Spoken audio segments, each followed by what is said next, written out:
Let's start with a question. What if I told you the future of motors isn't under the hood of a car, but inside your bloodstream? Yeah, your next Uber driver might just be a laser-powered gear smaller than a red blood cell.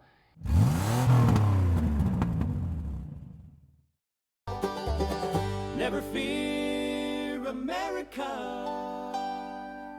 Billy Bob loves science, and he's here to teach you some. This isn't science fiction. Just a few months ago, researchers at the University of Gothenburg announced they'd built micromotors, gears 8 to 20 micrometers wide.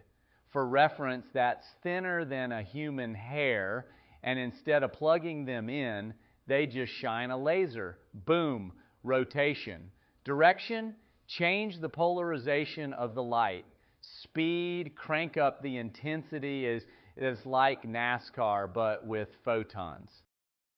Now, let's rewind. Micromachines started back in the 1980s when engineers first thought, oh, hey, what if we shrink gears down like we shrink jeans? They used silicon microfabrication and called them MEMS, which stands for micro electromechanical systems. This was a great idea, except that the tiny gears would jam up more frequently than a printer in a library. Friction, stiction, and dust, the enemies of tiny mechanics. Then in 1986, along came optical tweezers, which were essentially lasers designed to hold and move tiny objects. It was the first time scientists said, yo, light doesn't just let us see the world and can actually push it around. That's the seed that grew into today's micromotors. So how do they work? The secret sauce is metamaterials. They are nanostructures designed to bend and twist light in ways nature never intended. Light carries momentum, and if you sculpt the surface just right, it transfers that momentum into torque. Circularly polarized light carries angular momentum, so when it hits the gear, it literally spins. It's like giving photons a steering wheel. The theory is classic physics meets modern photonics. Gears still follow the rule you learned in high school. Small gear drives big gear, speed drops. Big gear drives small gear, speed goes up. Same ratios, just shrunken down to cell size. But instead of metal teeth grinding, it's light doing the heavy lifting, which means no wear, no grease, no squeaky belts, just smooth, clean photon power. Why does this matter? Imagine a micromotor acting as a pump in your bloodstream, pushing medicine where it needs to go, or tiny valves on a chip that open and close faster than you can blink.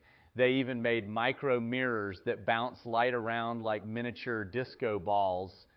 Yes, the future of science might also be the future of raves. But let's be honest, it's not perfect. These things still face big questions. How much torque do they really have? Right now, they're not exactly towing trucks, more like moving a dust bunny. Will they work in blood, not just in air, or will they get bogged down like sneakers in mud?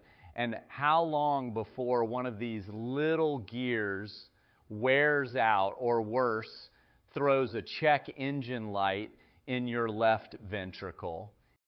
Here's the bottom line. Micromotors show us that the laws of gears from the Industrial Revolution and the laws of light from modern physics can dance together. That's wild. And as Dave Chappelle might say, man, we spent 200 years making machines bigger, louder, meaner. Then science comes along and says, nah, we're doing the opposite. Forget the steam engine. Here's a gear so small it could floss your DNA. So next time you brush your teeth, remember, somewhere in a lab, there's a motor 100 times smaller than the toothpaste bubble on your lip, spinning away under a laser spotlight. And that, my friends, is the future. And hey, if you made it this far without zoning out, give this a like. Hit subscribe and share it with that one friend who still thinks lasers are only for cat toys. Trust me, even your cat's about to have a motor smaller than its flea collar. Like, share, subscribe, and I'll see you in the future, probably inside a bloodstream.